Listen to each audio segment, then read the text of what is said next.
Hello everyone, I hope आप सब लोग काफी अच्छे से होंगे। मैं भी बहुत खुश हूँ, आप सब भी काफी अच्छे से होंगे और अच्छे से एग्जाम की तैयारी में अब लग गए होंगे, क्योंकि आप सब बच्चे जो भी हैं जो 2026 में एग्जाम देने वाले हैं वो पूरी जोरों शोरों से अपने एग्जाम की तैयारी में लग गए होंगे। क्योंकि सब बच्चे की एक मन में चाह होती है, मन में इच्छाएं होती है कि हम भी कभी बिहार टॉप करें, कभी जिला टॉप कर जाएं, ठीक है ना। तो बहुत सारे बच्चों की मन में इच्छाएं होती हैं, तो उस इच्छाएं का पालन करते हुए बच्चे अपने मन में एक नई सपना लेकर के मन में और अपनी उड़ान भरने के लिए तैयार होंगे और मेहनत काफी जोरों शोरों से कर रहे होंगे। चलिए ठीक है, हम अपने आज टॉपिक पे आते हैं। क्या टॉपिक है? इसके पहले हमने बाबू क्लास 10 के बायोलॉजी चैप्टर 1 क्या कर दिया बाबू, आपको समाप्त कर दिया है, जिसमें हमने जैव प्रक्रम का एक पहला हिस्सा पढ़ाया। क्या पढ़ाया बाबू आपको? पोषण के बारे में पढ़ाया कि पोषण क्या होता है, पोषण क्या होता है, और फिर पोषण के बारे में जितनी बातें हो सकती थी, जैसे मुंह गुहा होता है, पोषण में आपका पोषण की क्या क्या विधि होती है, क्या क्या रास्ते होते हैं, ये सारी बातें मैंने आपको फर्स्ट आपका क्लास 10 बायोलॉजी चैप्टर 1 में मैंने कंप्लीट करा दिया। फिर मैंने क्लास वही आपका बायोलॉजी के चैप्टर 2 यानी श्वसन यानी कि रिस्पिरेशन शुरू किया था।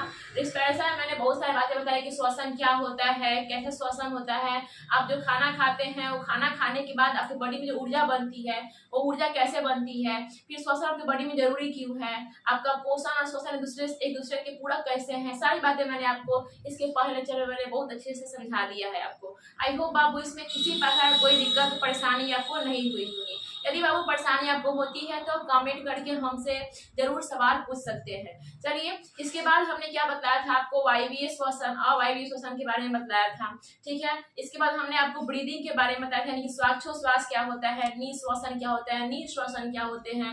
उसके बाद मैंने ग्लूकोज आपके बॉडी में जो आप जैसे गेहूं आटा कुछ खाते हो, उस गेहूं में जो ऊर्जा होती है, क्या उसी फॉर्म में आपकी बॉडी को ऊर्जा प्राप्त होती है? नहीं। तो वो जो ऊर्जा होती है कैसे आपकी बॉडी में टूटती है, टूटने के बाद कैसे आपकी बॉडी को ऊर्जा मिलती है, और 38 एटीपी नंबर कितना ग्लूकोज होता है, एक ग्लूकोज होता है, आपको हमने समझाया था।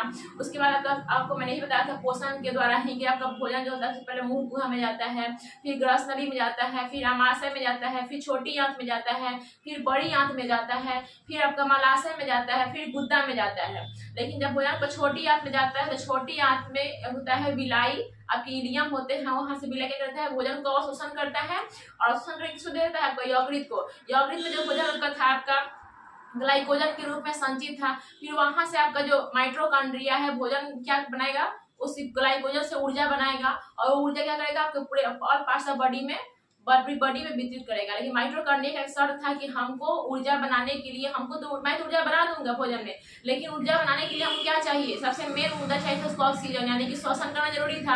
आप श्वसन करते तभी जाकर क्या होता, आपके माइटोकॉन्ड्रिया को ऑक्सीजन मिलता। तो यहाँ तक हमने पूरी बातें अच्छी तरह से देख ली थी। इसमें किसी प्रकार कोई डाउट आपको होती है बाबू, कहीं से भी कोई प्रॉब्लम होती है तो बेहिचक आप सवाल कर सकते हैं। लेकिन हाँ, मुझे भी अपने आप पे विश्वास है कि मैंने जितनी बातें आपको समझाई है, जितनी बातें आपको बताई है, आपको काफी अच्छी तरह से समझ में आई होगी, ठीक है। बिना बात को हमने पहले के लेक्चर में सबको लाइन बाय लाइन आपको पूरा करा दिया है।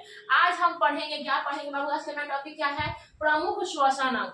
आज का हमारा टॉपिक है बाबू जो हमारा होता है प्रमुख श्वसन अंग। प्रमुख श्वसन अंग क्या क्या हो सकते हैं, चाहे वो एक कोशिकीय जीव हो, चाहे वो जलीय जीव हो, चाहे वो बहुकोशिकीय जीव हो, चाहे वो निम्न स्तर के जीव हो, चाहे निम्न स्तर के चाहे आपका निम्न स्तर के छोटे जीव हो, बड़े जीव हो, उच्च बॉडी के आपका छोटे जीव हो, बड़े जीव हो, उसमें जो जीव होते हैं अपना श्वसन किस किस अंग से करते हैं, क्या क्या श्वसन के लिए जरूरी है, ये सारी बातें हम इस लेक्चर में देखेंगे। हम सबसे पहला हम देख रहे हैं क्या है हमारा प्रमुख श्वसन अंग। हमारे जो बॉडी में होते हैं, हमारे बॉडी में होते हैं, आपका कीट होते हैं, जलीय जीव होते हैं, मछली होते हैं, झींगा होते हैं, कुछ भी होते हैं, उसमें श्वसन के लिए क्या क्या से अंग होते हैं, इसके बारे में आज हम देखने वाले हैं। सबसे पहला क्या है हमारा पौधों में श्वसन। देखिए बाबू, इसके पहले लेक्चर में हमने आपको बता दिया है कि जो पेड़ पौधे होते हैं उसमें जो गैसों का आदान प्रदान होता है, यानी कि CO2 का CO2 का आना और CO2 का आपका आना और ऑक्सीजन का जाना, यानी कि जो आपका गैसों का जो आदान प्रदान होता है वह किस क्रिया द्वारा होता है आपका, तो विसरण क्रिया द्वारा होता है। ठीक है, और उसमें किसके किसके द्वारा होता है, तो रंध्र होता है। क्या होता है, रंध्र, स्टोमेटा इसको बोलते हैं हम। तो स्टोमेटा के द्वारा क्या होता है, पौधों में गैसों का आदान प्रदान होता है, यानी कि सांस लेना सांस छोड़ना। कुछ कुछ पौधे जो होते हैं अपना वात रंध्र के द्वारा, जो पेड़ पौधे होते हैं बाबू वो वात रंध्र के द्वारा भी श्वसन करते हैं। या फिर कुछ पेड़ पौधे होते हैं अपने जड़ के मूल रोम, देखते होंगे ऐसे जड़, जैसे आपका मान चले पेड़ पौधे की जड़ है और जड़ की जो छोटी छोटी पतली पतली जो सोड़ी निकली रहती है ना, इसी सोड़ को हम बोलते हैं मूल रोम बोलते हैं। क्या कहते हैं, मूल रोम। तो कुछ पेड़ पौधे जो अपना श्वसन करते हैं वो वात रंध्र के द्वारा करते ही करते हैं, उसके बाद मूल रोम के द्वारा भी करते हैं। लेकिन जो बहुत बड़े बड़े पेड़ हो जाते हैं ना, बहुत विशाल पेड़ हो जाते हैं, उसमें उसकी पेड़ की जड़ों से मूल रोम, उसकी पेड़ की जो जड़ें होती हैं वहां पे क्या होती है बाबू, मूल रोम नहीं होती है। तो उस प्रकार वो जो श्वसन करते हैं किसके द्वारा करते हैं, तो अपने शरीर की जो सतह होती है यानी कि विसरण क्रिया द्वारा वात रंध्र के द्वारा क्या करते हैं, अपना श्वसन करते हैं, यानी गैसों का आदान प्रदान उसके द्वारा होता है। ठीक है, तो इस प्रकार समझ गया कि जो पेड़ पौधे होते हैं वो रंध्र के द्वारा श्वसन करते हैं। कुछ पेड़ पौधों में जो आपका मूल रोम यानी कि पेड़ पौधों की जो जड़ें होती हैं उस जड़े से क्या करते हैं, वहां से श्वसन करते हैं मूल रोम के द्वारा। और कुछ पेड़ पौधों में जड़ तो होती है लेकिन मूल रोम जो पतली पतली जो सोड़े निकली रहती है वो नहीं रहती है। जिस प्रकार के पेड़ पौधे होते हैं काफी बड़े विशाल होते हैं, तो वो जो विशाल पेड़ पौधे होते हैं अपने वात रंध्र के द्वारा क्या करते हैं, अपना श्वसन करते हैं। इस प्रकार हमने क्या देखा बाबू कि पेड़ पौधों में श्वसन क्या होता है, कैसे होता है। ठीक है, इसके पहले मैंने इसके पहले लेक्चर में आपको अच्छी तरह से बताया है कि रंध्र क्या होता है, रंध्र का और क्या काम क्या है, रंध्र कैसे खुलता है, रंध्र का खुलना बंद होना किसके द्वारा नियंत्रित होता है, ये सारी बातें हमने आपको इसके पहले के लेक्चर में आपको बता दिया है। ठीक है, ज्यादा डीप यहाँ पे नहीं जाएंगे हम। अब हम पेड़ पौधे के श्वसन के बारे में सभी चीजें अच्छी तरह से जान गए हैं। पेड़ पौधों के श्वसन के बारे में मैंने कुछ बातें, रंध्र था, रंध्र के बारे में मैंने पूरी डीपली आपको इसके पहले लेक्चर में मैंने आपको कंप्लीट करा दिया है। और यहाँ पे आपका वात रंध्र था और मूल रंध्र था। तो मूल रंध्र समझते हैं, जो पेड़ पौधों की जड़ें होती हैं, जड़े में जो पतली पतली सोड़ी निकली रहती है उसे हम क्या कहते हैं, एकदम बाहर की तरफ पतली पतली सोड़ी निकली रहती है उसे हम कहते हैं मूल रोम कहते हैं। और ये जो मूल रोम होते हैं ना बाबू, काफी बड़े जो विशाल पेड़ होते हैं, जो पुराने पेड़ होते हैं, उस पेड़ की जड़ों से मूल रोम नहीं होती, जड़ों में मूल रोम नहीं होती है। तो उस प्रकार क्या आपको लगता है कि पेड़ पौधे श्वसन नहीं करेंगे? करेंगे श्वसन। कैसे करेंगे? अपने वात रंध्र के द्वारा, जो वात रंध्र होते हैं ना उस रंध्र के द्वारा करेंगे, अपना श्वसन करेंगे। आपने देखा कि पौधे श्वसन क्या होता है। अब दूसरा हम आते हैं बाबू निम्न श्रेणी के जंतु यानी कि एक कोशिकीय जीवों में श्वसन। निम्न श्रेणी के जंतु कहने का मतलब बाबू के छोटे श्रेणी के जंतु होते हैं, जैसे एक कोशिकीय जो जीव होते हैं उसमें श्वसन कैसे होते हैं। तो निम्न श्रेणी जंतु क्या है कि आपका अमीबा आपने पढ़ लिया है, पोषण में मैंने पढ़ाया है अमीबा क्या होता है, पैरामीशियम क्या होता है, एक कोशिकीय जंतु है आपका। तो जब का अमीबा है और पैरामीशियम है वो कैसे श्रेणी जंतु है आपका, निम्न श्रेणी के जंतु हैं। ये जो अपना श्वसन करते हैं यह विसरण क्रिया द्वारा श्वसन करते हैं। निम्न श्रेणी के जो भी जंतु होते हैं, अमीबा हो गए, पैरामीशियम हो गए, हाइड्रा हो गया। हाइड्रा समझते हो क्या होता है, जो जोंक चीरा जो होता है, देखिए ना चीरा, बरसात के मौसम में जो चीरा हम लोग घर में निकलते हैं, जो पतला पतला एकदम क्रीमी सा निकलता है, उसे हम क्या बोलते हैं, उसे हम बोलेंगे हाइड्रा बोलेंगे। तो जो हाइड्रा होता है, जोंक होता है, इसमें जो श्वसन होती है कैसी होती है बाबू, तो विसरण क्रिया द्वारा होती है। लेकिन निम्न श्रेणी के कुछ जंतु जो होते हैं अमीबा हो गए, पैरामीशियम हो गया, इसमें जो श्वसन विसरण क्रिया तो होगा लेकिन किसके द्वारा होगा, कोशिका झिल्ली में। देखिए हमने क्या लिखा है, निम्न श्रेणी के जंतु यानी कि एक कोशिकीय जीवों में श्वसन होगा, यानी गैसों का आदान प्रदान होगा किसमें आपका, चाहे अमीबा हो या फिर पैरामीशियम हो, किसमें होगा आपका, कोशिका झिल्ली यानी कि विसरण क्रिया द्वारा होगा। कोशिका झिल्ली से विसरण क्रिया द्वारा होगा।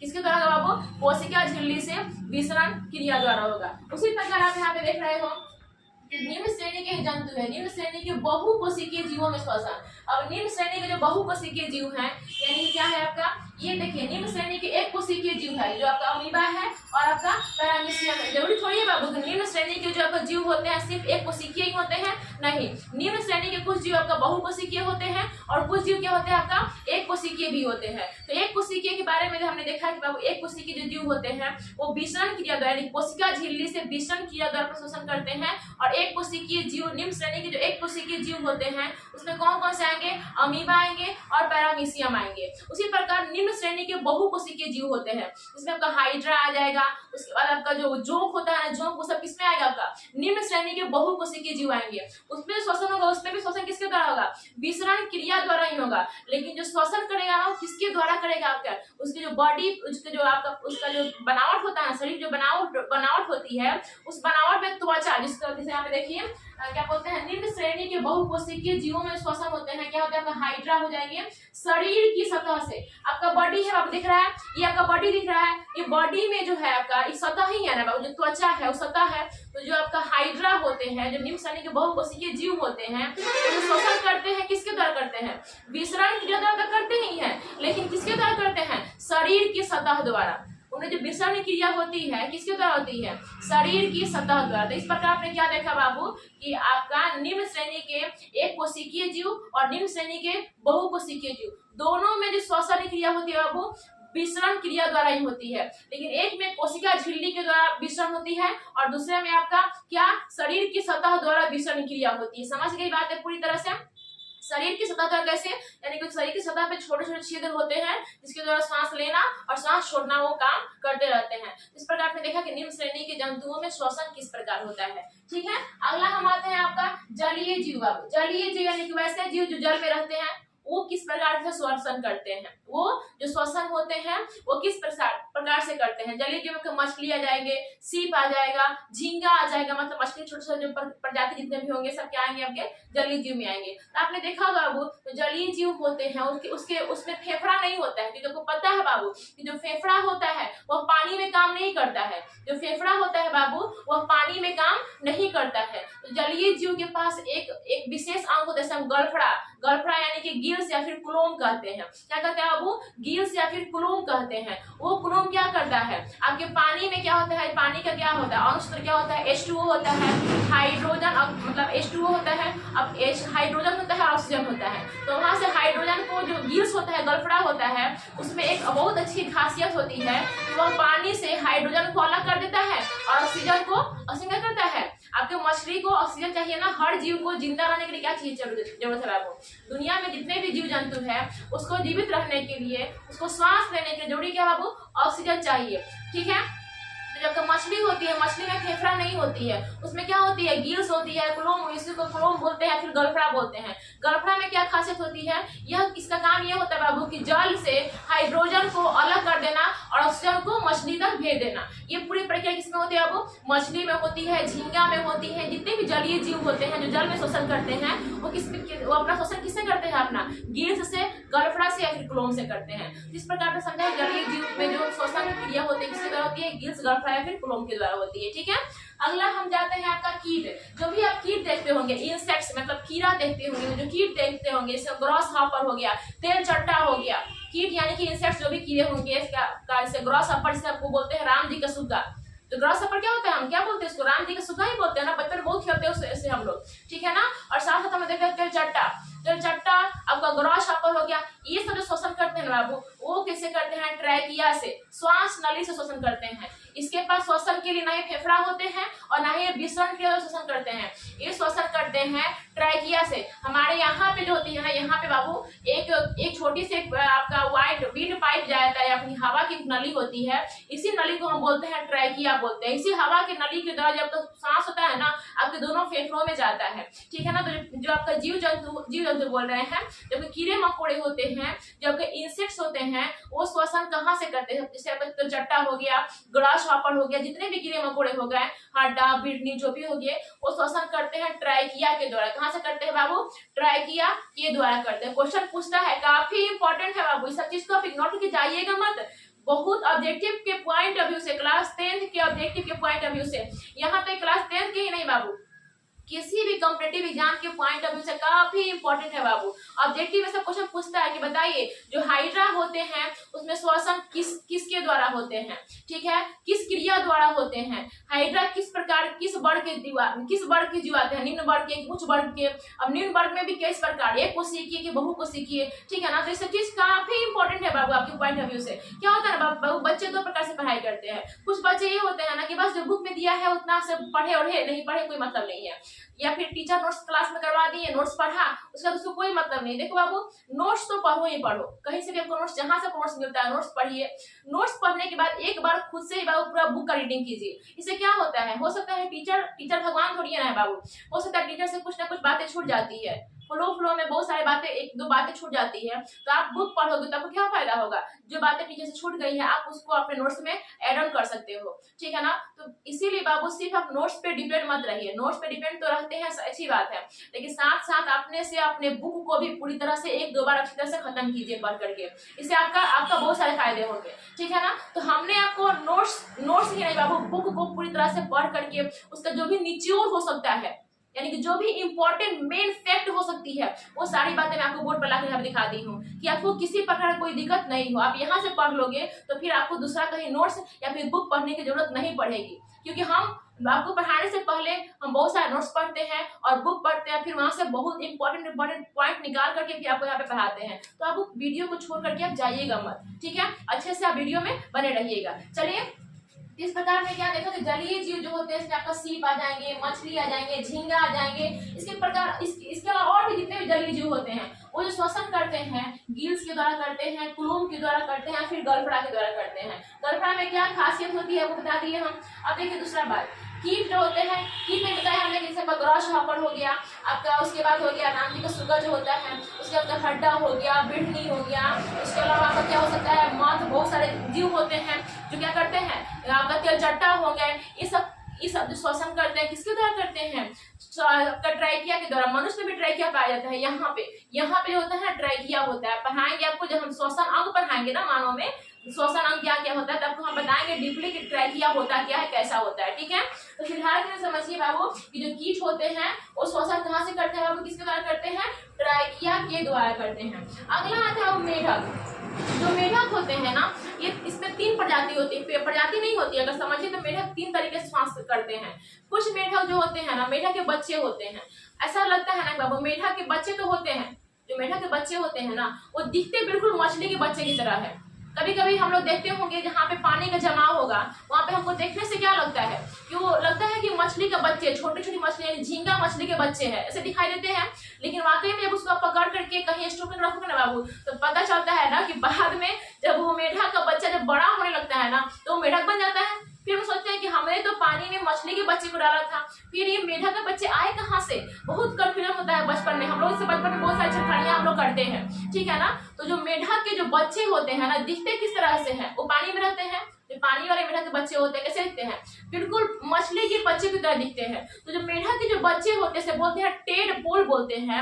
वो जो श्वसन करते हैं बाबू, वो श्वसन गिल्स या गलफड़ा या फिर क्लोम के द्वारा ही करते हैं। जो मेढक के बच्चे होते हैं वो श्वसन जो करते हैं गिल्स, क्लोम या फिर गलफड़ा के द्वारा करते हैं। हम लोग एक पल के लिए कंफ्यूज हो जाते हैं कि ये बच्चा मेढक क्या है कि मछली क्या है, बिल्कुल सेम दिखते हैं। और हम लोग बहुत मासूम से हैं, क्या करते हैं उस मेढक के बच्चे को मछली के बच्चे समझ कर क्या करते हैं, पकड़ करके एक बाउल में बंद कर लेते हैं। पता चलता है जब मेढक के बच्चे बड़े होते हैं तो मछली के जो बच्चे हम समझ के पकड़े थे वो मछली के बच्चे जब बड़े होकर के मेढक के बच्चे बन जाते हैं। तो फिर भी कंफ्यूजन होता है कि अरे हमने तो बच्चा पकड़ा था मछली का, ये मेढक कहाँ से बन गया? तो बहुत सारी बातें जीवन में चलती रहती है। मस्तियां हम लोग बहुत सारे बचपन में करते रहते हैं, आज भी करते हैं, हमेशा शायद करते आएंगे, करना चाहिए। पढ़ाई से जरूरी नहीं है, पढ़ाई के साथ मस्तियां और बाहरी ज्ञान भी आपके अंदर होनी चाहिए, ठीक है। तो इतनी बातें हमने देख लिया। जो मेढक के जो बच्चे होते हैं वो दिखते कैसे हैं? बिल्कुल मछली के बच्चे की तरह। और वो कहाँ होते हैं? पानी में। अब वो पानी में होंगे तो पानी में तो फेफड़ा सांस लेके नहीं, क्योंकि पानी में फेफड़ा का काम करेगा नहीं, तो उसके लिए जरूरी क्या है? गिल्स, क्लोम या फिर गलफड़ा। समझ गया। अब दूसरा प्रजाति आता है मेढक का। वैसा मेढक आप देखते होंगे जो आपका धरती पर घूमते रहता है, बेंची इसको बोलते हैं हम लोग। बराबर जो मेढक होते हैं प्रकार है उसका मेढक जो होता है, जो आपका बरसात के मौसम में देखते होंगे पेको करके रहता है।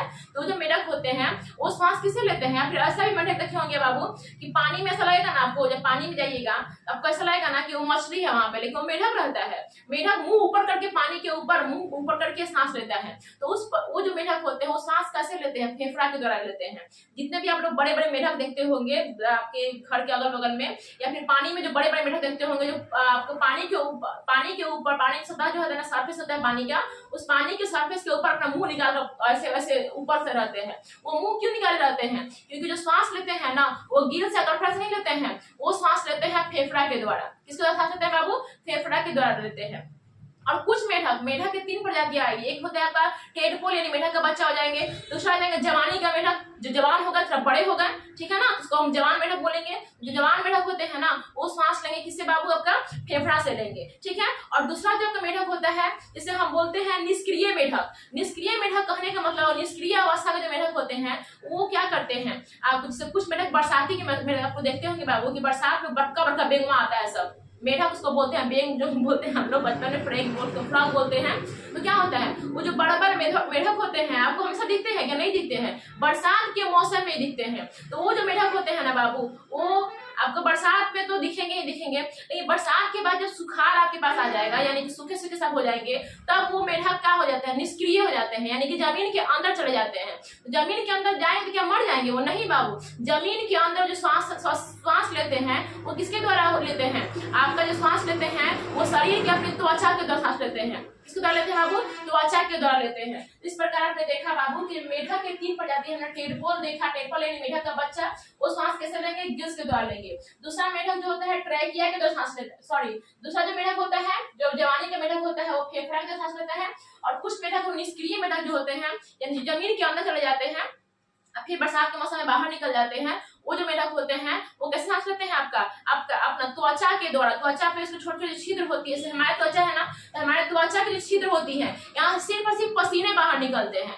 हमारी त्वचा की जो छिद्रें होती हैं छोटी छोटी छिद्र होती हैं यहाँ से सिर्फ पसीने बाहर निकलते हैं। लेकिन जो मेढक होते हैं ना बाबू उसकी त्वचा की जो छिद्र होती है उसे वो सांस लेना और छोड़ना भी कर सकते हैं, ये बात याद रखिएगा, ठीक है ना। तो जो आपका निष्क्रिय मेढक होते हैं जो जमीन के अंदर जो मेढक होते हैं उसमें सांस लेने की प्रक्रिया क्या होती है, त्वचा होती है, ये बात याद रखिएगा, ठीक है। अगला पॉइंट आता है वो सबसे इंपॉर्टेंट होता है मैमेलिया, स्तनधारी। मैमेलिया स्तनधारी, देखिए आपको स्तनधारी कहने का मतलब सिर्फ ये मत समझ लीजिएगा कि जो बच्चे को दूध पिलाते हैं, जो बच्चे को दूध पिलाते हैं तो बच्चे को दूध पिलाते हैं जैसे आपका क्या हो जाएगा, गाय हो जाएगी, भैंस हो जाएगा, जो भी आपके मतलब माँ हो जाएंगी वो क्या बच्चे को दूध पिलाती है। तो क्या जो पिता होते हैं या फिर बैल होते हैं, सांड होते हैं, कुत्ते होते हैं, क्या ये सब स्तनधारी नहीं है बाबू। ये सब स्तनधारी कहने का मतलब जितने भी मनुष्य वर्ग के यानी कि मैमेलिया वर्ग के जितने भी जंतु हो गए या फिर आपका कुत्ते हो गए, कुतियां हो गए, जितने भी आपको हो गए, बिल्ली हो गए, बिल्ला हो गया, जितना भी कुछ हो गए, जितने भी आपके प्राणी हैं जो बच्चे पैदा करते हैं यानी कि बच्चे पैदा करने में सहायक होते हैं वो सभी किस वर्ग के प्राणी आते हैं, आपका स्तनधारी। स्तनधारी का मतलब सिर्फ ये मत समझ लीजिएगा बाबू, बहुत सारे बच्चे कंफ्यूज हो जाते हैं, जब मैं भी पढ़ रही तो मैं भी कंफ्यूज में होती थी कि स्तनधारी कहने का मतलब कि जो बिल्ली है वो स्तनधारी है, तो बिलाड़ क्या है, उकनधारी है, स्तनधारी नहीं है। तो यानी कि बिल्ली सांस लेगी फेफड़ा से और बिलाड़ किससे सांस लेगा, किससे सांस लेगा, उसके लिए फेफड़ा नहीं होगा, ऐसा नहीं होता है बाबू। स्तनधारी कहने का मतलब कि माता पिता दोनों, ठीक है, माता पिता दोनों जो बच्चे को जन्म देते हैं, ठीक है ना, पिता जन्म नहीं देते बाबू, माता जन्म देती है बच्चे को, ठीक है ना। इस प्रकार के जो भी जीव जंतु आएंगे जो बच्चे को जन्म देते हैं, तो जो बच्चे को दूध पिलाते हैं, ये सब प्रक्रिया किसमें होती है, आपका स्तनधारी कहलाते हैं। उसमें जैसे मैमेलिया हो गया, मैमेलिया में कौन से जंतु आएंगे, आपका मनुष्य आएंगे, जो मैमेलिया वर्ग के जो प्राणी होंगे उसमें हम मनुष्य कहेंगे। दूसरा आता है आपका एविज, एविज यानी कि जो उड़ने वाले होते हैं, एविज यानी पक्षी वर्ग के जितने भी प्राणी होंगे उसको बोलते हैं एविज वर्ग। क्लास 9 में पढ़ाए हैं हम अच्छी तरह से, यदि क्लास 9 पढ़े हो तो काफी अच्छे से आपको समझ में आ रहा होगा कि एविज वर्ग क्या होता है, मैमेलिया वर्ग क्या होता है, रेप्टिलिया वर्ग क्या होता है, सभी वर्ग को मैंने आपको काफी अच्छे से डिस्क्राइब यहाँ पे कराया था, ठीक है। तो फिलहाल के लिए हमें देखिए मैमेलिया वर्ग में क्या क्या आएंगे, आपके मनुष्य, और मनुष्य में स्तनधारी भी आ जाएंगे, जितने भी स्तनधारी प्राणी हैं, ठीक है, आपका औरत हो जाएंगे, मर्द हो जाएंगे यानी कि पुरुष भी हो जाएंगे, स्त्री हो जाएंगे, बच्चे भी हो जाएंगे, ठीक है। दूसरा था एविज वर्ग के प्राणी क्या आएंगे, आपके पक्षी हो जाएंगे। रेप्टिलिया यानी जो रेंग रेंग के चलते हैं, रेप्टिलिया का मतलब क्या होता है बाबू, जो रेंग रेंग के चलते हैं, जैसे सांप हो जाएगा, कछुआ हो जाएगा, ये सब कैसे वर्ग के प्राणी है बाबू, रेप्टिलिया वर्ग के प्राणी है। तो क्या होता है, आपका सांप हो जाएगा, आपका कछुआ हो जाएगा, लिजार्ड यानी कि छिपकली हो जाएगी। तो ये सब जो प्राणी होते हैं किसके अंतर्गत आते हैं, किस वर्ग के अंतर्गत आते हैं, आपका रेप्टिलिया वर्ग के अंतर्गत आते हैं। लेकिन एक और होते हैं जो उच्च से, देखिए जो आपका है मैमेलिया हो गया, आपका एविज हो गया, रेप्टिलिया हो गया, ठीक है ना। मैमेलिया में आपका मनुष्य आते हैं, एविज में पक्षियों के समूह आते हैं, रेप्टिलिया में रेंगने वाले जो जंतु होते हैं वो सब के क्या आपका रेप्टिलिया में आते हैं। तो ये सब जो श्वास लेते हैं वो किसके द्वारा लेते हैं, आपका फेफड़ा के द्वारा लेते हैं। ये जो श्वास लेते हैं किसके द्वारा लेते हैं बाबू, फेफड़ा के द्वारा लेते हैं। लेकिन इसी में आपके देखिए है ना कि आपका जो मैमिलिया हो गया, एबीज हो गया, रेप्टिलिया हो गया, ये सब उच्च श्रेणी के जंतु है। कैसे जंतु है बाबू? उच्च श्रेणी के बहुकोशिकीय जंतु है। और ये भी यहाँ पे देखिए नोट पॉइंट में लिखा है बाबू एम्फीबिया। एम्फीबिया वर्ग के जंतु भी, जिसमें आएगा का मेढक आएगा, वो भी क्या है बाबू? उच्च वर्ग के जंतु है। उच्च वर्ग के जंतु वो भी है, और उच्च वर्ग के जंतु का ये सब भी है। लेकिन ये सब जो सांस लेंगे वो किससे लेंगे? आपका फेफड़ा से लेंगे। लेकिन वहीं पे उच्च वर्ग के जो श्रेणी के जंतु यहाँ पे मेढक है, जो एम्फीबिया वर्ग में आते हैं, वो किस सांस लेंगे? फेफड़ा के अतिरिक्त वह त्वचा से भी सांस लेते हैं, और उसके अलावा ट्राइकिया से भी सांस लेते हैं। ठीक है, आप देखे हो ना, हमने दिखाया ना मेढक के तीन चीजें। टेडपोल जो होते हैं वो गिल से सांस लेते हैं, फेफड़ा से सांस लेते हैं, और त्वचा या फिर ट्राइकिया से भी सांस लेते हैं। तो एम्फीबिया वर्ग जो होते हैं, उसको जो नोट पॉइंट मेढक जो होते हैं, वो मेढक सिर्फ फेफड़ा के अतिरिक्त आपका त्वचा से भी और गिल्स से भी सांस लेता है। इस प्रकार आपने देखा, आपने क्या देखा पॉइंट कि प्रमुख श्वसन अंग क्या क्या होते हैं, जीव कौन से जीव किस प्रकार श्वसन करते हैं, श्वसन के लिए क्या क्या उनके लिए इंपॉर्टेंट अंग होते हैं, सभी बातें आपको अच्छी तरह समझ में आ गई होगी बाबू। ठीक है, तो चलिए इतना पर हम वीडियो को एंड करते हैं। यदि बाबू किसी प्रकार के इस वीडियो में कोई भी दिक्कत आपको आती है बाबू, तो वीडियो को लाइक सब्सक्राइब अगर आपको कोई प्रॉब्लम आती है बाबू, तब हमसे बेहिचक कमेंट करके पूछ सकते हो। आपके लिए कोई भी कंफ्यूजन नहीं होनी चाहिए कि नहीं मिस नहीं बताएंगी। आप जो सवाल करोगे मैं सारा सवाल जवाब आपको कमेंट में दूंगी। ठीक है, अगर बाबू आपको वीडियो अच्छी लगती है बाबू, तो वीडियो को लाइक सब्सक्राइब और शेयर जरूर करें। चलिए, थैंक यू।